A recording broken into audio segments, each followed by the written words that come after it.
जीवित और महान सामर्थी परमेश्वर, हम आपका हृदय से धन्यवाद करते हैं कि आपने मनुष्य को पाप की और पतन की अवस्था से निकालकर अपने प्रिय पुत्र के राज्य में प्रवेश कराने के लिए सब कुछ पूरा कर दिया।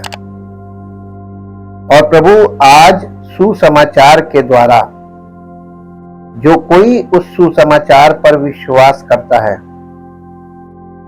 उसके जीवन में आप अपनी सामर्थ को प्रकट करते हैं और अपने पवित्र वचनों के द्वारा उसके हृदय को नई सृष्टि बनाने के लिए तैयार करते हैं। और प्रभु, अपने इकलौते पुत्र प्रभु यीशु मसीह की पुनरुत्थान की देह अर्थात कलीसिया में पवित्र आत्मा और पवित्र वचनों के द्वारा हर एक विश्वास करने वाले को नई सृष्टि बनाने का कार्य जारी है।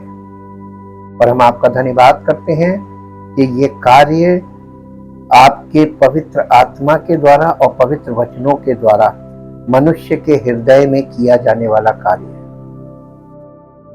हम आपका धन्यवाद करते हैं कि आपके इस कार्य के द्वारा हर एक व्यक्ति भीतरी मनुष्यत्व में पाप पर जयवंत होकर आत्मिक पुनरुत्थान का हिस्सा बनता है, ताकि प्रभु आने वाले समय में वो आपके राज्य में प्रवेश करके परमेश्वर की महिमा का कारण बने। धन्यवाद करते प्रभु। प्रार्थना को यीशु मसीह के नाम से, आमीन। सबको जय मसीह की। परमेश्वर का बहुत धन्यवाद करते हैं क्योंकि वो महान है और उसकी महानता का हम पूरा वर्णन नहीं कर सकते। जैसा कि कल हम लोगों ने परमेश्वर के वचन को सुना कि प्रभु यीशु मसीह के पुनरुत्थान की खुशी मनाई। ये खुशी हमारे लिए किस प्रकार लाभदायक होगी और ये हमेशा की खुशी में हमारे जीवन में कैसे बदलेगी, उसके पुनरुत्थान से हमको क्या मिला, इस प्रश्न पर हम लोग अब विस्तार पूर्वक वर्णन करके इस बात को समझेंगे कि इसमें क्या हमको मिलता है। यीशु मसीह के पुनरुत्थान से विश्वासियों को, मसीही विश्वासियों को क्या मिला और अगर मिला है तो कैसे वो हमें प्राप्त होगा। इसलिए आज हम इन बातों का वर्णन करेंगे और हम लोग सब मिलकर समझेंगे। सबसे पहले, कुछ शुरू करने से पहले मैं आपके सामने एक इलस्ट्रेशन, एक एग्जाम्पल आपके बीच में रख रहा हूं। और एग्जाम्पल ये है कि एक सेब का पेड़ बिना फल का, एक सेब का पेड़ था और दो व्यक्तियों में बहस हो रही।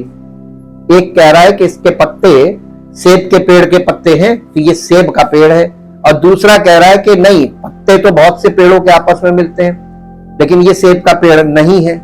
अब दोनों में खूब बहस चल रही थी। एक तीसरा व्यक्ति वहां से जा रहा था, वो बुद्धिमान व्यक्ति था, समझदार था।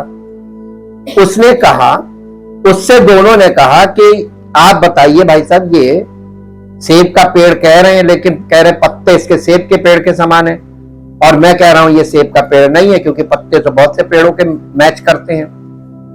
तो उसने तीसरे आदमी ने बोला कि तुम दोनों बहस बेकार कर रहे हो, इसका सेब का मौसम आने लो, इसमें अगर फल लाएगा तो आप दोनों को पता चल जाएगा, पेड़ खुद बताएगा कि वो किस फल का पेड़ है, कौन सा फल उसमें उत्पन्न हो रहा है। और जब तक फल नहीं आए आप आपस में कितनी भी बहस कर लो, कोई फायदा है। मसीहत को लेकर भी यही मामला है। आप दूसरे को कितना भी समझाने के प्रयास कर लो, जब तक आपके जीवन में फल नहीं लगेगा, आत्मिक जीवन पेड़ के समान है। इसलिए एग्रीकल्चर बेस्ड बात, स्पिरिचुअल बात हमेशा एग्रीकल्चर बेस्ड होगी। और हम एक आत्मिक व्यक्ति का जीवन, एक मसीही विश्वासी का जीवन एक पेड़ के समान हो, वो भी फल वाला पेड़ जिसमें आत्मा के फल प्रकट हो। हम परमेश्वर का धन्यवाद करते हैं कि परमेश्वर के वचन के द्वारा पवित्र आत्मा हमें सत्य के मार्ग में हमारी अगुवाई कर रहा है। इसलिए आज हम इस बात का मुद्दा कि यीशु मसीह का पुनरुत्थान यानी बॉडीली रिजरेक्शन हुआ था, दैहिक पुनरुत्थान। यीशु मसीह को आत्मिक पुनरुत्थान की आवश्यकता नहीं थी, क्योंकि यीशु मसीह जिस मूल से उत्पन्न हुआ था वो परमेश्वर की आत्मा का मूल था। क्योंकि वो परमेश्वर से उत्पन्न हुआ था, इसीलिए वो परमेश्वर का पुत्र कहलाया। हम लोगों ने इस विषय में वचन से देखा था। अब हमको ये समझ में आ गया कि यीशु मसीह का जो जन्म है वो मानव मूल से तो नहीं था, लेकिन परमेश्वर पिता का मूल से उत्पन्न हुआ था, लेकिन उत्पन्न एक कुंवारी स्त्री के द्वारा हुआ था, जिससे यह पता चला कि एक स्त्री के द्वारा एक पुरुष पैदा हुआ, लेकिन बिना पुरुष के। आधी सच्चाई तो यीशु मसीह के जन्म में छिपी हुई। और उसके बाद हम देखते हैं, अपने आप से कंपेयर कीजिए, हम आदम के वंश से आ रहे हैं, हम पुरुष की संतान हैं, स्त्री और पुरुष की संतान है, दोनों के द्वारा हम उत्पन्न हो रहे हैं। तो हमारा जो जन्म है उसमें और यीशु मसीह का जो जन्म है उसमें बहुत गहरा अंतर है। तो यीशु मसीह के पुनरुत्थान से हमारे पुनरुत्थान को हम नहीं कंपेयर कर सकते, ना एक्सपेक्ट कर सकते। तो हमारा पुनरुत्थान वैसे नहीं होगा जैसे यीशु मसीह का हो गया। अब आती है बात कि हम लोगों के लिए, मनुष्यों के लिए प्रभु यीशु मसीह ने अपनी देह में पुनरुत्थान का प्रोसेस रख दिया है। जो कोई विश्वास करेगा, अब पहली सदी की कलीसिया में हम देखते हैं कि जो विश्वास करते थे प्रभु यीशु मसीह पर, उनको प्रभु यीशु मसीह कलीसिया में जोड़ देता था, यानी अपने चेलों के अंडर में उनको रख देता था ताकि वे शिक्षा प्राप्त करें। और मसीही शिक्षा पवित्र आत्मा का कार्य है, जो पवित्र आत्मा के प्रोसेस में हम आ जाते हैं। जब नया विश्वासी आता है तो उसको उस चीज में ढलते ढलते ढलते ढलते, ये एक लंबा प्रोसेस है। पवित्र आत्मा उसको मसीह के स्वरूप में परिवर्तित करता है। ट्रांसफॉर्मेशन वर्ड यूज किया गया है। वो हमको, हमारे रिलीजन को बदलता नहीं है वो, क्योंकि हमारे अंदर की जितनी चीजें हैं वो किसी भी चीज को बदलता नहीं है।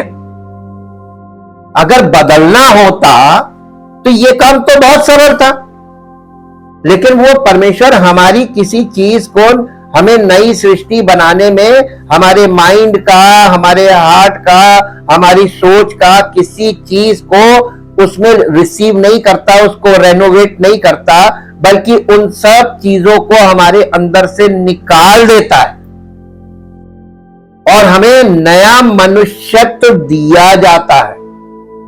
और यही बात यहेजकेल में लिखी हुई है, क्योंकि वो प्रोफेटिक लैंग्वेज है और हमने इतने लंबे समय से उसको लगातार कितने तरीके से आपके सामने रखा ताकि आपको ये समझ में आए कि कलीसिया में परमेश्वर का आत्मा क्या करता है एक विश्वासी के लिए। और यहां पे लिखा हुआ है 36 अध्याय, यहेजकेल 36 अध्याय के 25 पद से अगर हम पढ़ें, नहीं 24 पद से, मैं तुमको जातियों में से ले लूंगा और देशों में से इकट्ठा करूंगा और तुमको तुम्हारे निज देश में पहुंचा दूंगा।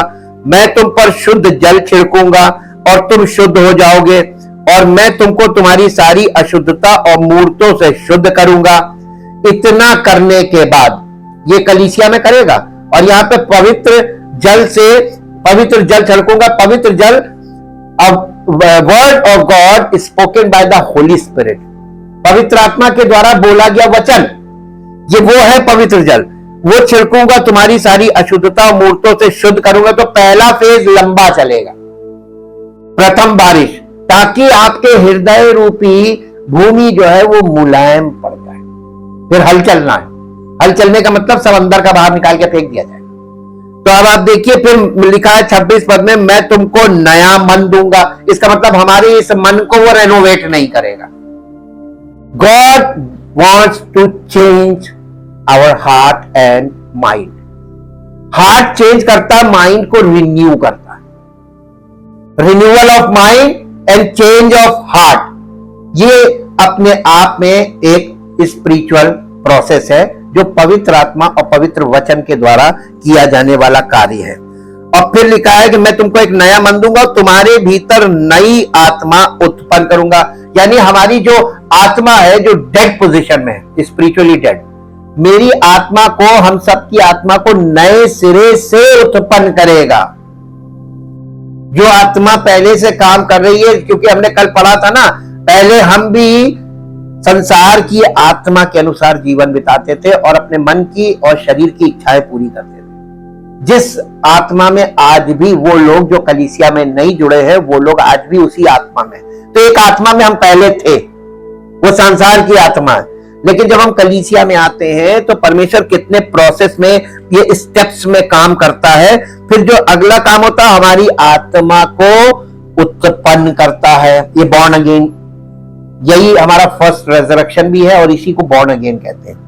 अब यहां पे आत्मा उत्पन्न हो गई और तुम्हारी देह में से जब हमारी आत्मा उत्पन्न हो जाती है, जब हम बॉर्न अगेन हो जाते हैं, तब लिखा तुम्हारी देह में से पत्थर का हृदय निकालकर तुमको मांस का हृदय दूंगा। ये भी एक लंबा प्रोसेस है। मैं अपना आत्मा तुम्हारे भीतर देकर ऐसा करूंगा। तो पवित्र आत्मा आपके हृदय में जाकर, पवित्र आत्मा के सेवक के द्वारा, जो पवित्र आत्मा है जिसके द्वारा वो आपकी अगुवाई कर रहा है, जिसके द्वारा वचन, जिसके मुख से वचन निकल रहा है, उस वचन को आपके अंदर पवित्र आत्मा कार्य कर रहा है उस वचन के सुनने के बाद।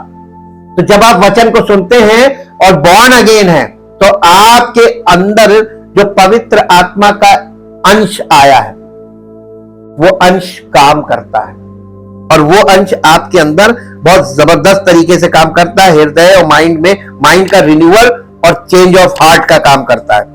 और फिर लिखा है, मैं अपना आत्मा तुम्हारे भीतर देकर ऐसा करूंगा कि तुम मेरी विधियों पर चलोगे और मेरे नियमों को मानकर उनके अनुसार करोगे। ये पवित्र आत्मा लोगों पे ऐसे नहीं उतर रहा है जैसे सेवकों पे उतरता है, जैसे चेलों पे उतरा था। उन लोगों को एक लंबे प्रोसेस में पहले रखा जाता है।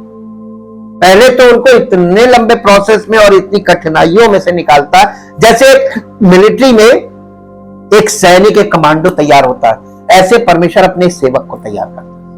और जब उसे तैयार कर लेता है तो उसके द्वारा कलीसिया में अनेक विश्वासियों के हृदय में, उनके भीतरी मनुष्यत्व में, उनको पुनरुत्थान की संतान बनाने का काम करता है। और ये काम एक लंबे प्रोसेस का काम है। आज हम परमेश्वर के वचन से इस बात को देखेंगे कि आत्मिक मृत्यु, जब हम लोग एक शब्द में बोलते हैं तो आपको कभी नहीं समझ में आएगा आत्मिक मृत्यु का क्या अर्थ है, इसकी डेफिनेशन क्या है। आज हम देखेंगे सबसे पहले कि बागे अदन में क्या हुआ था। वहां पर तो मनुष्य के पतन में, जब मनुष्य का पतन हुआ, वहां पे उसमें सुसमाचार है। और वो सुसमाचार अगर आप वहां पर समझ गए तो आपको नए नियम में जो किया है परमेश्वर ने, वो स्पष्ट हो जाएगी पिक्चर कि ये क्या है। इसलिए हम उत्पत्ति के 3 अध्याय में केवल रहेंगे और 3 अध्याय से आज हम देखेंगे कि उत्पत्ति के 3 अध्याय में दर्ज मनुष्य के पतन की कहानी में सुसमाचार की एक सुंदर तस्वीर है। और आज हम उस तस्वीर को देखेंगे आत्मिक तौर पर। और इसलिए यहां पर देखिए, उत्पत्ति 3 अध्याय का 15 पद जो है वो प्रोटो इवेंजली कहलाता है, यानी पहला सुसमाचार जो परमेश्वर ने शैतान को सुनाया था अदन की वाटिका में न्याय करते समय। ठीक है। और लेकिन यहां पर हम ये देखेंगे कि उसके अलावा कि इसके बजाय हमारे पाप के गंभीर परिणामों और मसीह यीशु के माध्यम से परमेश्वर हमारे पाप का जवाब कैसे देते हैं, दोनों का पूर्वाभास उत्पत्ति 3 अध्याय में रखा हुआ है। इसलिए आइए हम अपने उसमें आगे चलते हैं और ये देखते हैं कि यहां पर क्या हुआ, वहां पे हुआ क्या था और उसका अर्थ नए नियम में क्या है।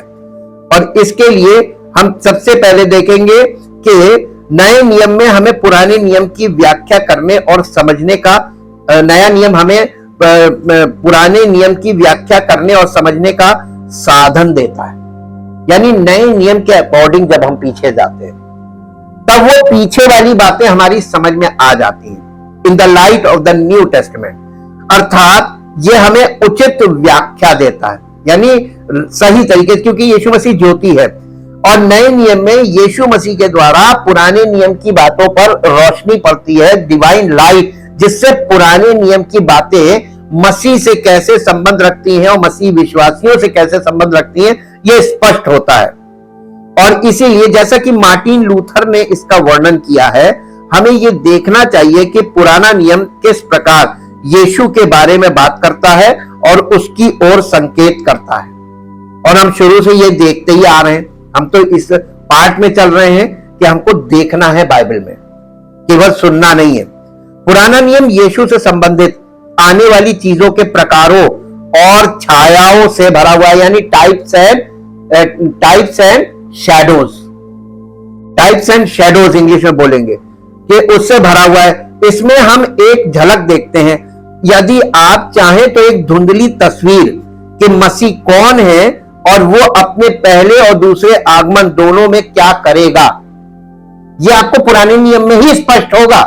और अपने मन से की गई व्याख्या और अपने मन से की गई व्याख्या के आधार पर प्रचार करने वाले लोगों को बाइबल के अनुसार झूठा प्रचारक कहा जाता है, जो परमेश्वर के किसी वचन के किसी पद को लेकर उसमें अज्यूम करते हैं और बोलते हैं मेरे हिसाब से शायद ये है, मेरे हिसाब, ट्रुथ में शायद वर्ड नहीं आ सकता, और अगर आप शायद लगा के प्रचार कर रहे तो वो ट्रुथ नहीं है, फॉल्स, वो फॉल्स टीचिंग हो गई। अक्सर आप देखेंगे लोग प्रचार करते हैं, कहते मेरे हिसाब से शायद परमेश्वर ने ये किया होगा, मेरे हिसाब से परमेश्वर ये सोच रहा, ये अजम्पशन है। अजम्पशन का प्रचार झूठा प्रचार है। आप अपनी भावना और अपनी इच्छा भावना उसमें मिला रहे हैं। पुराना नियम यीशु से संबंधित आने वाली चीजों, प्रकारों, छायाओं से भरा हुआ है। इसमें हम एक झलक देखते हैं, यदि आप चाहें तो एक धुंधली तस्वीर कि मसीह कौन है, वो अपने पहले और दूसरे आगमन दोनों में क्या करेंगे। ऐसे अनेक पद हैं जो ये दर्शाते हैं। उदाहरण के लिए इब्रानियों का लेखक हमें बताता है कि याजक स्वर्गीय वस्तुओं की प्रतिकृति यानी उनके स्वरूप की पूजा करते थे, पूजा और छाया की सेवा करते थे। इब्रानियों की पत्री 8 अध्याय का 5 पद देखते हैं। इब्रानियों की पत्री 8 अध्याय और उसका 5 पद यहां पर इस प्रकार से लिखा हुआ है, जो स्वर्ग में की वे स्वर्ग में की वस्तुओं के प्रतिरूप और प्रतिबिंब की सेवा करते हैं। ये असली चीज, सच्चाई की नहीं, वो एक धुंधली पिक्चर थी। वो पिक्चर किसकी थी?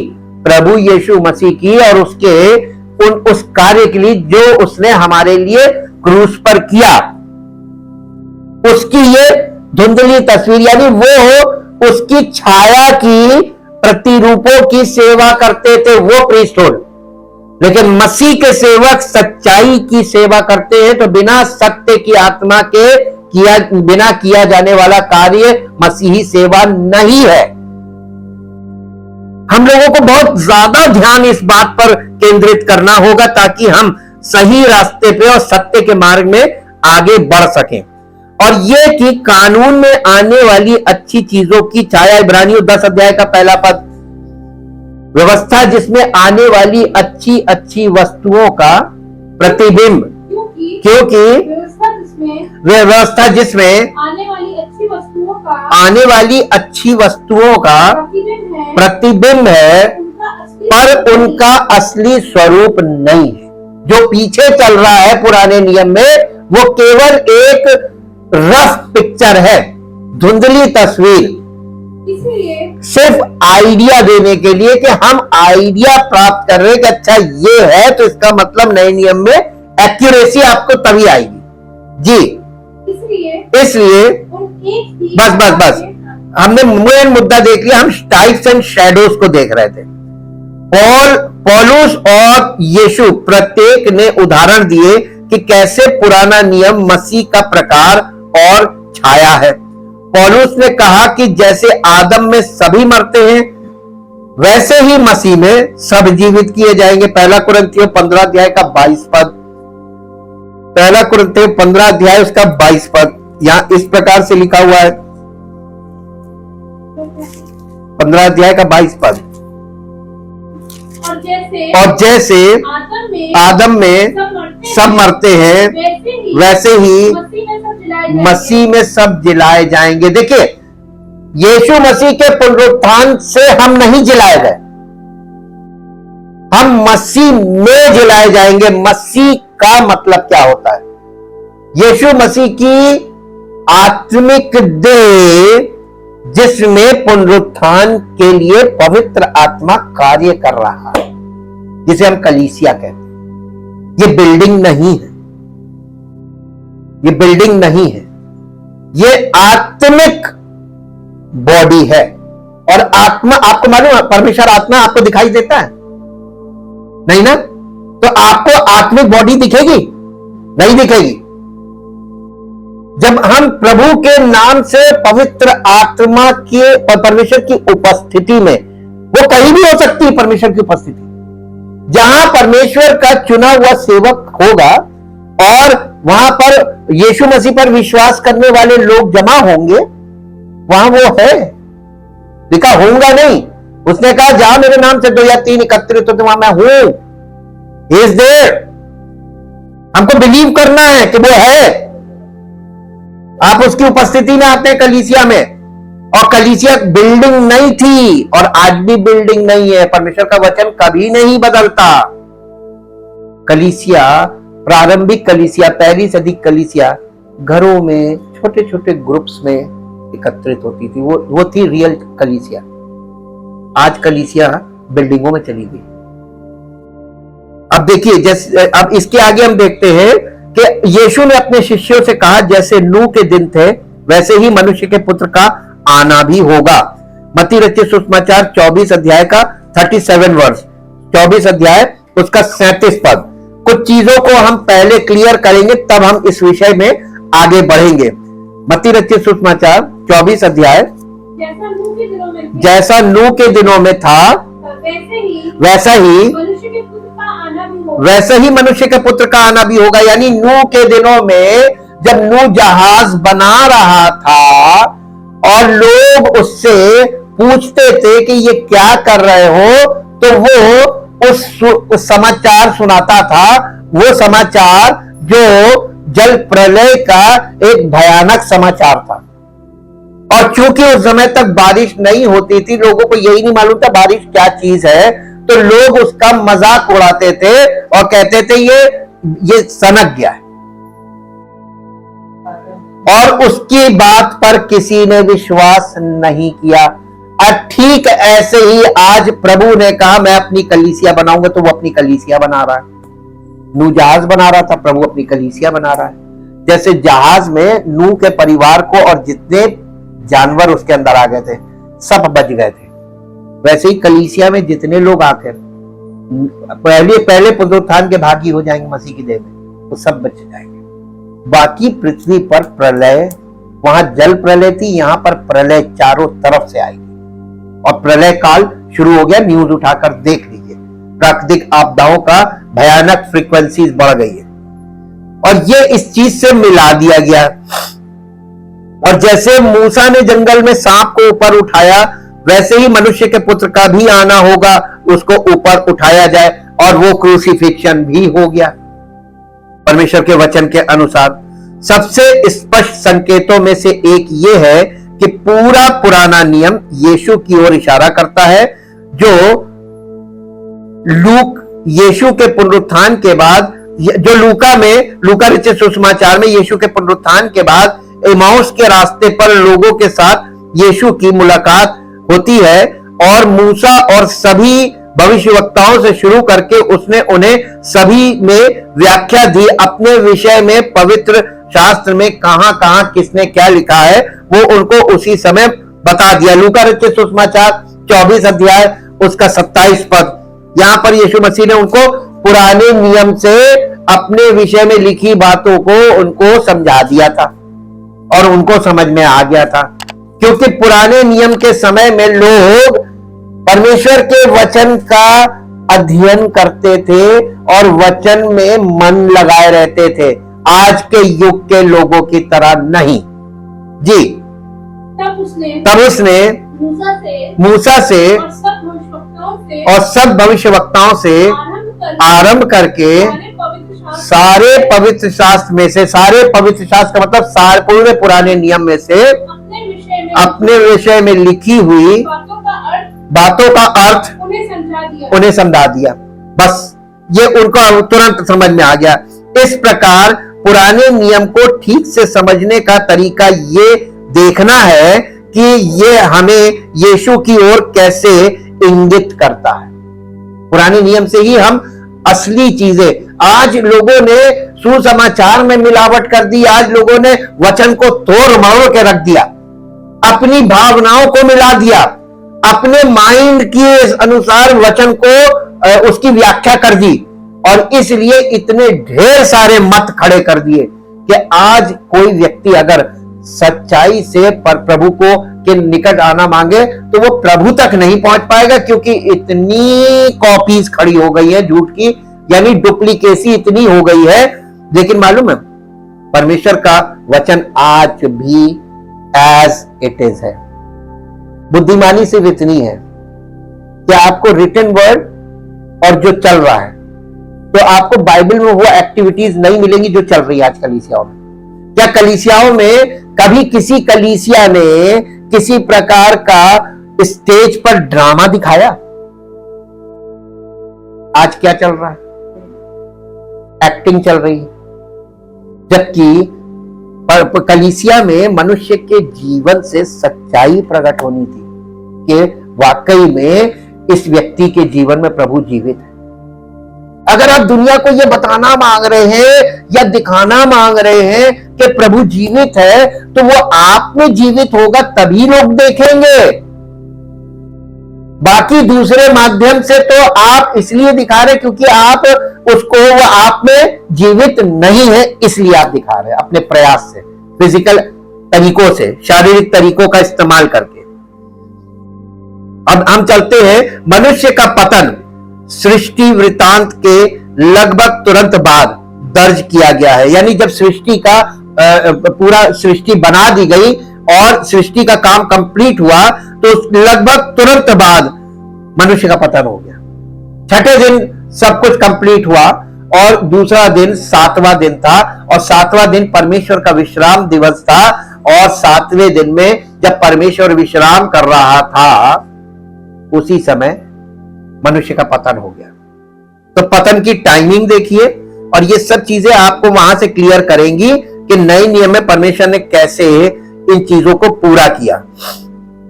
हालांकि जब परमेश्वर ने मानव जाति की रचना की और जब आदम और हवा ने पाप किया, इसके बीच कितना समय बीत गया ये अज्ञात है।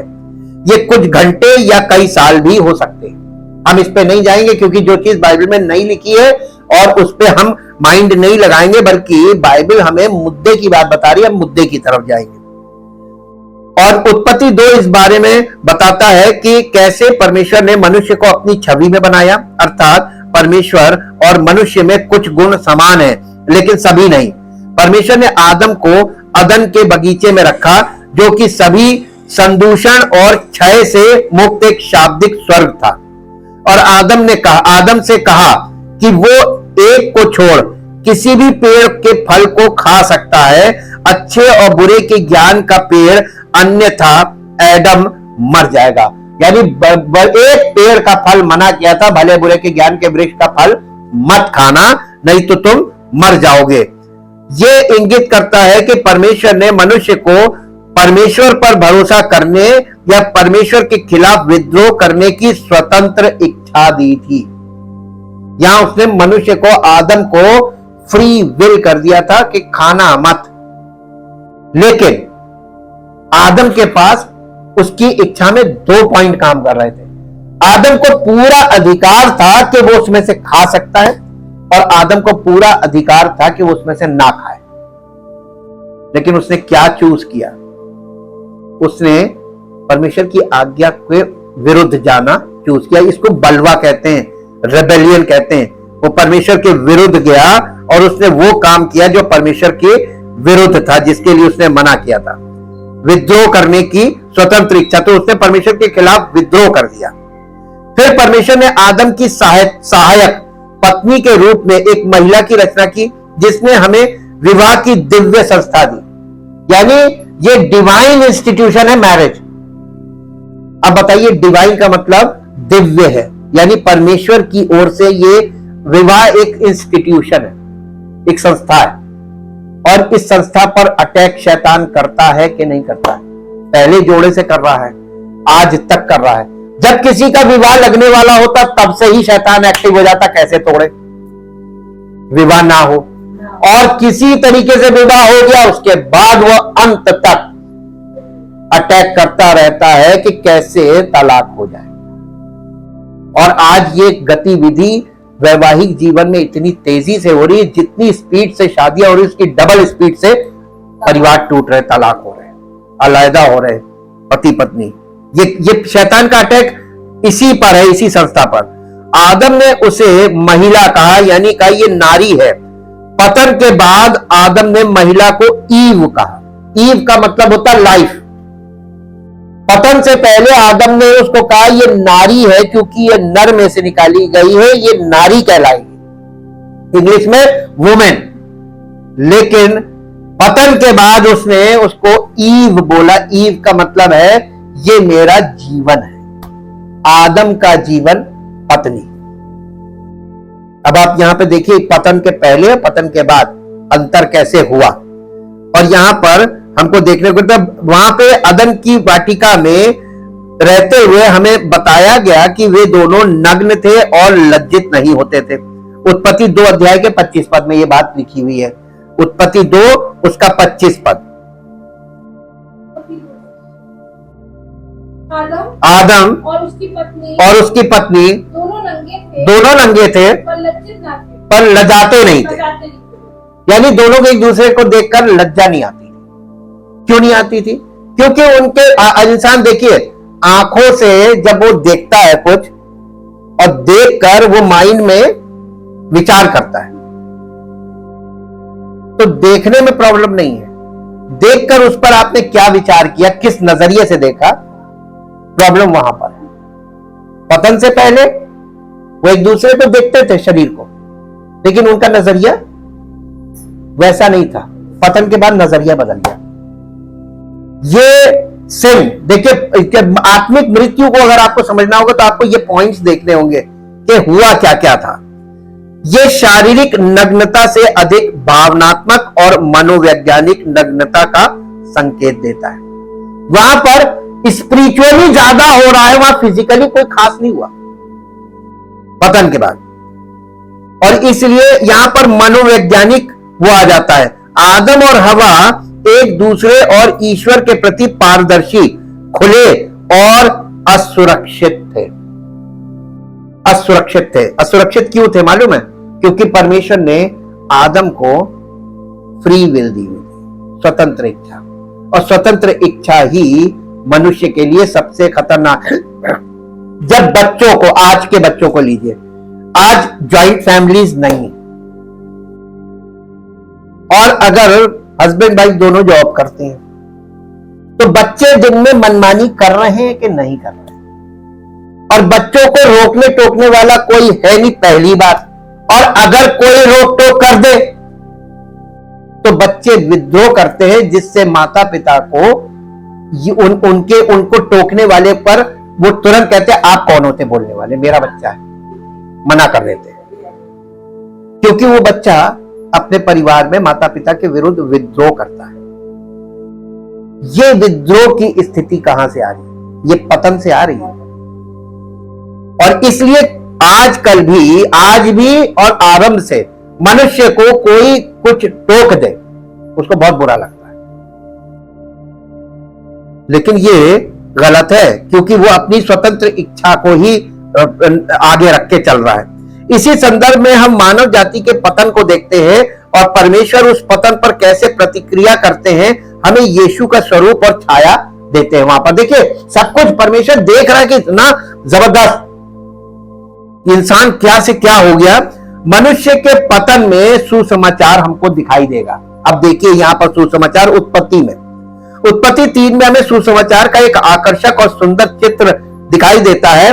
इसमें हम स्वयं पाप के परिणाम और प्रत्येक ने पाप के प्रति कैसे प्रतिक्रिया व्यक्त की है, यानी ईश्वर बनाम आदम और हवा, इसको हम यहां पर देखते हैं। पाप के प्रति कैसे सबने प्रतिक्रिया व्यक्त की। आदम और हवा ने पाप किया और फिर उसे छिपाने की कोशिश की। देखिए इंसान आज अपराध करता है, नेचुरली है कि वो अपराध करेगा क्योंकि वो पतन की अवस्था में है। अपराध करने वाला स्वभाव हर एक के अंदर है, लेकिन उससे भी भयानक चीज क्या है, अपराध करने के बाद वो सबूत मिटाता है। ये ज्यादा खतरनाक है ना। ये अब यहां पे ध्यान दीजिएगा कि पहले हम 3 अध्याय के 1 से 6 पद में देखते हैं, मानव जाति के पतन की रूपरेखा प्रस्तुत करता है। सांप यानी शैतान हवा के पास आया और उसे वो जो परमेश्वर ने मना किया था निषिद्ध फल, यानी वो उस वाले फल के खाने के लिए मनाने के लिए परमेश्वर के शब्दों को तोड़ मरोड़ कर पेश करता है। शैतान क्या काम करता है, परमेश्वर के वचन को तोड़ता मरोड़ता है, घुमाता है, और वो इंसान की समझ में अपना वर्जन घुमा देता है वचन को ही। शैतान के पास कोई और प्रचार करने के लिए कोई पुस्तक है, कोई पुस्तक नहीं है, तो वो कौन सी पुस्तक का इस्तेमाल करता है, बाइबल का। यीशु मसीह ने मालूम क्या कहा था कि जब वो शैतान से उसका टेम्पटेशन हुआ था, उसने कहा था कि तू शुरू आरंभ से पाप करता आया, तुझमें सत्य नहीं। सत्य मालूम है, वो सत्य को मोड़ता है, तोड़ता है, ट्विस्ट एंड टर्न, वो तोड़ मरोड़ के पेश करता है। यहां पर हमको देखने को बात तोड़ मरोड़ कर उसने पेश किया परमेश्वर के शब्दों को। शैतान ने हवा से कहा, क्या परमेश्वर ने सचमुच कहा तुम वाटिका के किसी वृक्ष का फल ना खाना? तब ये बात उसने सुनी, ये परमेश्वर की आज्ञा का पहला मोड़ है, उसने यह मोड़ दिया। परमेश्वर ने वास्तव में आदम से कहा, जिसे संभवतः हवा को आदेश सुनाया था, तू बगीचे के हर पेड़ का फल अवश्य खा सकता है। परमेश्वर के वचन को तोड़ मरोड़ कर शैतान ने हवा को यह सोचने पर मजबूर कर दिया कि उसे और आदम को हर पेड़ का फल खाने की अनुमति है। हालांकि उसने शैतान को सही जवाब दिया कि परमेश्वर ने एक को छोड़कर हर पेड़ के बारे में मना किया है, कि कहा है कि तुम हर पेड़ का फल खा सकते हो, एक पेड़ को मना किया। शैतान ने फिर से परमेश्वर के वचन को सिरे से नकार कर यह दावा करके कि परमेश्वर उससे और आदम से चीजें रोक रहा है, दिमागी खेल खेला। शैतान ने दावा किया, तुम निश्चय नहीं मरोगे, और यदि वो खा लेगी तुम परमेश्वर के तुल्य हो जाओगे। ये 3 अध्याय के 4 और 5 पद में लिखा हुआ है। हवा जो शायद अब परमेश्वर के इरादों पर सवाल उठा रही थी, अब मोहित हो गई थी, इसलिए उसने खाया और फिर फल आदम को दिया, जिसने भी खाया। उन्होंने अब परमेश्वर के विरुद्ध पाप किया था। ये 3 अध्याय के 6 पद में हो गया। त्वरित पक्ष नोट, शैतान ने यही रणनीतियां अपनाई, परमेश्वर के वचन को तोड़ना, परमेश्वर के वचन को अस्वीकार करना, परमेश्वर के चरित्र को बदनाम करना। जब उसने यीशु को प्रलोभित किया, लेकिन उस मामले में शैतान पूरी तरह से असफल रहा। यीशु मसीह के सामने वो सफल नहीं हुआ। यीशु मसीह जवाब कहां से दे रहा था? रिटन वर्ड से। लिखा है, लिखा है, लिखा है। आज लोग अज्यूम करके बोलते हैं, क्योंकि रिटन वर्ड से लोग इतना ज्यादा कांटेक्ट में नहीं रहते हैं, बहुत गहराई से उसको नहीं समझते हैं। पाप करने के बाद उन्हें तुरंत एहसास हुआ कि उन्होंने क्या किया है, इसलिए उन्होंने इसे ठीक करने या इसे छिपाने की व्यर्थ कोशिश की। शाब्दिक रूप से सबसे पहले उन्होंने अंजीर के पत्तों से अस्थायी कपड़े सिल दिए, 3 अध्याय के 7 पद में लिखा है। और फिर उन्होंने परमेश्वर से छिपने की कोशिश की, शायद इसलिए कि वो ये ना देख ले कि वे क्या कर रहे हैं और उन्हें मार ना दे। डर गए थे वो मार ना दे। ये उत्पत्ति 3 अध्याय के 8 पद में लिखा है। हालांकि परमेश्वर को पहले से ही पता था कि उन्होंने क्या किया है। इसके अलावा जबकि उसे तुरंत उन्हें मार डालने का अधिकार होता, उसने इसके बजाय उन्हें पश्चाताप करने का मौका देकर अनुग्रह दिखाने का विकल्प चुना। किसने? परमेश्वर ने। परमेश्वर ने उसको चाहता तो तुरंत मार देता, लेकिन परमेश्वर ने ऐसा नहीं किया। परमेश्वर का प्रेम आपने देखा, वहां से आपको देखने को मिलेगा। और तब से परमेश्वर मानव जाति को बचाने के लिए कितना प्रयास कर रहा है और इंसान की हर बात को वो सह रहा है, लेकिन यीशु मसीह के बलिदान के बाद भी सह रहा है। किसी तरह बच जाए, किसी तरह बच जाए, किसी तरह बच जाए, लेकिन इंसान है कि अपनी जिद में, अपने विचारधारा में, अपनी इमेजिनेशन में खो गया है। और आज का माहौल देखकर हर इंसान इस माहौल में ढल जाता है। उन्हें पश्चाताप का मौका देकर अनुग्रह दिखाने का विकल्प चुना परमेश्वर ने। परमेश्वर उन्हें पश्चाताप करने के लिए बुलाता है। अब देखिए, परमेश्वर ने आदम को जो आवाज दी थी, क्यों बुलाया था? इसलिए नहीं कि परमेश्वर को मालूम नहीं कि उन्होंने क्या किया है, परमेश्वर को मालूम होता है, तभी तो परमेश्वर उन्हें बुला रहा था। और यहां पर हम देखते हैं कि परमेश्वर ने आदम को जो छिपा हुआ था परमेश्वर के सामने खुलने और उसके सामने आने के लिए बुलाया। उसने आदम से कहा, तुम कहां हो? 3 अध्याय के 9 पद में परमेश्वर ने नहीं पूछा क्योंकि वो आदम का स्थान नहीं जानता था, बल्कि वो आदम को ईमानदार और पारदर्शी होने और प्रभु के सामने विनम्र होने का मौका दे रहा था। परमेश्वर इसलिए नहीं कह रहा था तुम कहां हो कि परमेश्वर को मालूम नहीं है, परमेश्वर को मालूम था, लेकिन परमेश्वर उसको यह कह रहा था कि तुम कहीं भी हो, सामने आ जाओ, मैंने तुमको देख लिया है, तुम आकर ये विनम्र रूप से ये बता दो कि मुझसे गलती हो गई। आदम ने जवाब दिया, लेकिन यह स्पष्ट नहीं है कि क्या उसने छिपकर ऐसा किया था या क्या उसने बाहर आकर खुद को परमेश्वर को दिखाया था। मुझे संदेह है कि यह बाद वाला था। आदम ने परमेश्वर के सामने स्वीकार किया कि उसे एहसास हुआ कि वो नंगा है। अब ये बात उसने छिपे छिपे बोली या सामने आके बोली, ये स्पष्ट नहीं है। उसने कहा मैं नंगा था इसलिए मैं छिप गया। परमेश्वर से डरता था और इसलिए वो परमेश्वर से छिप गया। 3 अध्याय 10 पद में परमेश्वर की प्रतिक्रिया काफी स्पष्ट है। तुम्हें किसने बताया कि तुम नंगे थे? बड़े मुद्दे का सवाल परमेश्वर ने पूछा, तुम्हें किसने बताया कि तुम नंगे थे? और क्या तुमने उस वृक्ष का फल खाया है जिसे मैंने तुम्हें ना खाने की आज्ञा दी थी? क्या जवाब होना चाहिए था? हां। अब जवाब सुनिएगा। इंसान की प्रवृत्ति देखिए पतन के बाद। 3 अध्याय 11 पद यहां पे लिखा है, फिर ईश्वर अपनी ओर से ज्ञान की कमी के कारण नहीं पूछ रहा है, बल्कि वो आदम को परमेश्वर के सामने अपने पाप कबूल करने, पश्चाताप करने का अवसर दे रहा है। आदम को जवाब देना चाहिए था, जी हां हमने वो फल खा लिया है, लेकिन आदम का जवाब कुछ थोड़ा ऐसा था जैसे हमसे गलती नहीं हुई, गलती तो इसने हमें दिया, तूने पत्नी दी, पत्नी ने हमको दिया, हमने खा लिया। यानी तू भी गलत, पत्नी भी गलत, मैं सही था। यही वाली बुद्धि आज भी यूज होती है ना। कोई गलती हो जाए सीधे सीधे ये नहीं मानेंगे हमसे गलती हो गई, अपनी सफाई पेश करते रहेंगे, आखिर तक लड़ते हैं अपनी सफाई लेके, नहीं मेरी गलती नहीं है, आई एम राइट। आदम ने कबूल किया जब उसने कहा मैंने खाया, लेकिन पहले हव्वा को दोषी ठहराने के बाद और यहां तक कि परमेश्वर को दोषी ठहराने के बाद उसने ये कहा हां मैंने खाया, लेकिन ये पत्नी जो तूने दी इसने खिलाया, तो पत्नी भी दोषी, तू भी दोषी, इस फल को जो मैंने खाया इसमें आप दोनों दोषी। परमेश्वर को बहुत बड़ा वकील, इसीलिए यीशु मसीह बड़ा वकील कोई दुनिया में है नहीं। और इसके बाद दोषी ठहराने के बाद जब जिस स्त्री को तूने मेरे साथ रहने को दिया था उसी ने उस वृक्ष का फल मुझे दिया। 3 अध्याय 12 पद। हां, आदम ने कबूल किया, लेकिन अपनी पापी अवस्था में उसने दोष को ईश्वर सहित दूसरों पर मरने की कोशिश की। अब यहां पर क्लियर हो गया होगा, परमेश्वर ने हवा को पश्चाताप करने का अवसर भी दिया जब उसने उससे कहा तूने ये क्या किया। 3 अध्याय 13 पद में आदम के नेतृत्व के बाद हवा ने पहले सांप को दोषी ठहराया और फिर निषिद्ध फल खाने की बात कबूल की।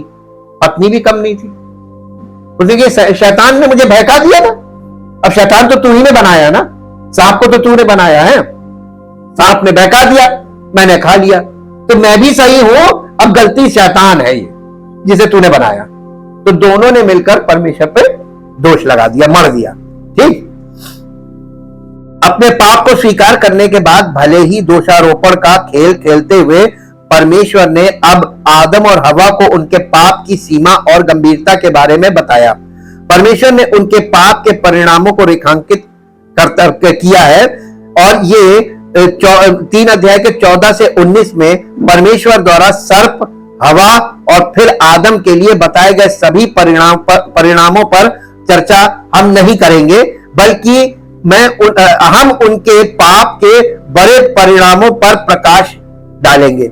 इसके 4 परिणाम थे, 3 जो परमेश्वर ने आदम और हवा को बताए थे और एक जिसका उसने वर्णन नहीं किया था, फिर भी आदम और हवा ने अनुभव किया था। सबसे पहले परमेश्वर ने उन्हें बताया कि घमंड, अहंकार और स्वार्थ अब उनके रिश्तों में कलह का कारण बनेगा। पति पत्नी के बीच 3 चीजें आ गई, घमंड, अहंकार और स्वार्थ। अपना पहले सोचेंगे और ये लड़ाई की जड़ बन जाएगी मियां बीवी के बीच, भाई बहन के बीच, बहन बहन के बीच, भाई भाई के बीच, पड़ोसियों के बीच। तो ये यहां से हमारे स्वभाव में ये 3 चीजें, इसका परमेश्वर ने उनको बता दिया था। और उसने हवा से कहा तेरी इच्छा तेरे पति के विपरीत होगी, परंतु वो तुझ पर प्रभुता करेगा। 3 अध्याय 16 पद। दूसरा, उसने उनसे कहा कि जीवित रहने और प्रजनन करने के लिए उनमें से प्रत्येक को कष्ट सहना होगा। जब ईव बच्चे को जन्म देगी तो उसे दर्द होगा, और एडम को अब अपने परिवार का भरण पोषण करने के लिए पसीना बहाना पड़ेगा और संघर्ष करना पड़ेगा। 3 अध्याय 16 से 19 पद में यह बताया गया है। तीसरा, परमेश्वर ने उन्हें याद दिलाया कि अब परमेश्वर के खिलाफ पाप करने के बाद, और जैसा कि उसने उन्हें चेतावनी दी थी, वे अब मर जाएंगे जब तक तुम भूमि पर ना लौट आओ, क्योंकि तुम उसी में से निकाले गए हो, क्योंकि तुम मिट्टी हो और मिट्टी में मिल जाओगे। 3 अध्याय 19 पद। ऐसा प्रतीत होता है कि पतन से पहले आदम और हवा को शारीरिक मृत्यु का सामना नहीं करना पड़ा होगा। आत्मिक, यहाँ पे ये पहले वो आत्मिक तौर पे मरे और फिर शारीरिक मृत्यु उनको वहां पे डिक्लेयर की गई। और यहाँ पे हम देखते हैं कि इससे पहले मृत्यु नहीं थी, परमेश्वर ने मनुष्य को अमर बनाया था, पाप के कारण शुरू हुआ।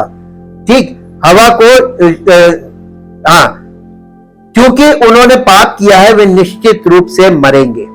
ठीक है। चौथा, परमेश्वर ने आदम और हवा को अदन से बाहर निकाल दिया और उन्हें उसकी पूर्ण भलाई और पवित्रता से हमेशा के लिए अलग कर दिया।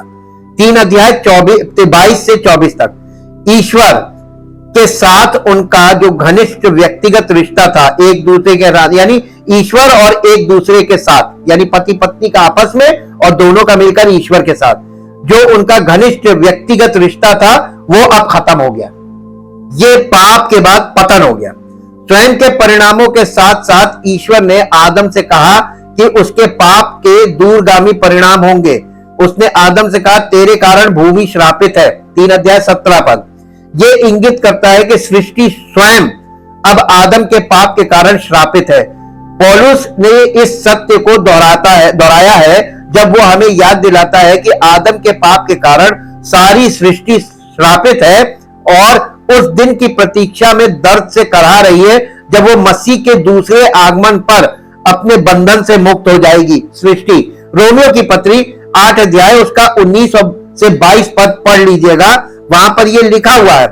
हालांकि परमेश्वर ने इसे वहां नहीं छोड़ा, उसने तुरंत कुछ ऐसा किया जो मसीह का एक प्रकार और छाया, एक पूर्वाभास है। उसने उन्हें अनुग्रह और आशा प्रदान की। किन्हें? आदम और हवा को। ईश्वर उनके पापों को क्षमा करता है और उन्हें ढक देता है, यानी उनका नंगापन ढांक देता है। 21वां पद पढ़ दीजिए, 3 अध्याय का 21 पद। सृष्टि भी नहीं, 21 पद 3 अध्याय का, उत्पत्ति 3 अध्याय का 21 पद यहां लिखा हुआ, और यहोवा परमेश्वर ने आदम और उसकी पत्नी के लिए चमड़े के अंगरखे बनाकर उनको पहना दिए।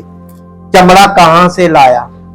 उस जमाने में पहले, यानी सृष्टि का आरंभ है, अभी कपड़े वपड़े तो कुछ थे नहीं, तो परमेश्वर ने उनको वस्त्र कैसे दिए? इसका मतलब अब हम आगे बढ़ते हैं, ये वाला पॉइंट लोग मिस कर देते हैं, नजरअंदाज। लेकिन लिखा है कि इस पद को कई लोगों ने नजरअंदाज कर दिया। हालांकि ये एक पद है जो मानव जाति के पतन और अंततः नवीनीकरण की पूरी कहानी को समझने के लिए महत्वपूर्ण है। और प्रभु परमेश्वर ने आदम और उसकी पत्नी के लिए खालों के वस्त्र बनाए और उन्हें पहनाए। 3 अध्याय 21 पद। याद रखें, आदम और हवा ने अंजीर के पत्तों से अपनी नग्नता, अपने पाप को ढांकने की कोशिश की थी। उन्होंने जो गलत किया उस पर काबू पाने और उसे ठीक करने की कोशिश की, लेकिन उनके प्रयास चाहे वे कितने भी साहसी क्यों ना रहे हों, पूरी तरह से अपर्याप्त थे। अपनी शर्मिंदगी और अपराध को छिपाने के लिए परमेश्वर को खून बहाना पड़ा। किसका? ये एक जानवर का जो निर्दोष था। और इसीलिए लैव व्यवस्था 17 अध्याय के 11 पद में लिखा है कि लहू बहुत इंपॉर्टेंट है। इब्रानियों 9 अध्याय उसके 22 पद में लिखा है कि बिना लहू के क्षमा नहीं मिलती। तो परमेश्वर ने उनको क्षमा किस आधार पे किया? वहां पे एक निर्दोष मेमने को बलि किया। अब एक था कि अनेक था, क्योंकि उनको कपड़े पहनाए तो एक से तो संभव नहीं है, लेकिन आदम और हवा को उनकी पापी अवस्था में ढकने के लिए परमेश्वर ने स्वयं एक निर्दोष जानवर या शायद एक से अधिक को वहां पर बलि किया, उसे मार डाला, उस जानवर का खून बहाया। जानवर ने कुछ भी गलत नहीं किया, फिर भी परमेश्वर ने उन दोनों को ढकने के लिए स्वयं कार्य करना चुना, जिन्होंने उसके विरुद्ध पाप किया था। यहां परमेश्वर देखिए खुद काम कर रहा है, बलिदान खुद कर रहा है। क्या ये यीशु मसीह के बलिदान का प्रतीक नहीं है? उसका बलिदान किसने किया? अब आप बाइबल में जो वर्णन किया गया है कि उसने भाला मारा और राजा ने ये किया, ये भूल जाइए। वो जो कुछ भी हो रहा था इसकी मर्जी से हो रहा था। यही तो हमने आपको बताया था गुड फ्राइडे को कि ये क्रूसिफिक्शन कर कौन रहा था? पिता, पुत्र, पवित्र आत्मा। परमेश्वर कार्य करता है और कैसे स्वयं कार्य करता है। परमेश्वर ने खून बहाया, परमेश्वर ने आदम और हवा को ढक दिया, परमेश्वर ने उन्हें उस जानवर की मासूमियत पहना दी, जैसे हमको मसीह को पहना दिया गया, ताकि हम परमेश्वर के सामने हम ना दिखाई दे, बल्कि परमेश्वर का पुत्र दिखाई दे, जो दोषियों के लिए निर्दोष था और दोषियों के लिए मरा। उस एक पद में वो कार्य यीशु मसीह का स्वरूप और छाया है। ये एक पद सुसमाचार के शुभ समाचार की पूर्व सूचना देता है। परमेश्वर ने स्वेच्छा से अपने पुत्र यीशु को मानव जाति के पापों के लिए अपना खून बहाने के लिए भेजा। यीशु ने स्वेच्छा से अपने जीवन का बलिदान दिया ताकि पापी मनुष्य को क्षमा किया जा सके। जैसा कि उत्पत्ति 3:21 में परमेश्वर ने जिस जानवर को मारा वो क्रूस पर यीशु का पूर्वाभास है। ये वो रक्त है जो आदम और हवा के पापों का भुगतान करने के लिए बहाया गया था। ये यीशु के रक्त की एक तस्वीर है जो मानव जाति के पापों का भुगतान करता है। आदम और हवा को जिस खाल में लपेटा गया था वो मसीह की धार्मिकता का एक पूर्वाभास है, जिसे परमेश्वर उन सभी के चारों ओर लपेटता है जो मसीह यीशु में अपना विश्वास रखते हैं। कलोरी में हमारा अपराध और अधर्म यीशु पर डाल दिया गया था और यीशु की पूर्ण धार्मिकता का श्रेय उन सभी को दिया जाता है जो पश्चाताप करते हैं। यीशु मसीह ने हमारे लिए प्रायश्चित किया है और अब हमको क्या करना है? पश्चाताप करना है। Thank you, thank you, thank you. जीवित मान समर्थी परमेश्वर, हम आपका हृदय से धन्यवाद करते हैं कि आपने अपने वचन के आरंभ से ही अपने इकलौते पुत्र के बलिदान के द्वारा इस बात को जो आपने युग के अंत में किया है उसे आरंभ में ही प्रदर्शित कर दिया था। हम आपका धन्यवाद करते हैं। चाहते प्रभु कि पतन के बाद मनुष्य को केवल परमेश्वर के द्वारा ही नया जीवन मिलता है, वो नई सृष्टि बनाया जाता है। और ये कार्य केवल और केवल मसीह की आत्मिक देह में परमेश्वर द्वारा किया जाने वाला कार्य है, जिसमें हमारा सिर्फ इतना काम है कि पश्चाताप करके प्रभु की देह में अपने आप को समर्पित करना और परमेश्वर हमको एक्सेप्ट करे, ताकि उसकी पवित्र देह में, उस आत्मिक देह में हम पवित्रता में और प्रभु यीशु मसीह की धार्मिकता में नए सिरे से रचे जाएं और हमारा भीतरी मनुष्यत्व नई सृष्टि में बदल दिया जाए। प्रभु ये आपका कार्य है, हम तो केवल समर्पण कर सकते हैं, बाकी सब कुछ आप करते हैं। सारी महिमा आपको। इस प्रार्थना को प्रभु यीशु मसीह के नाम से आमीन। Praise the Lord.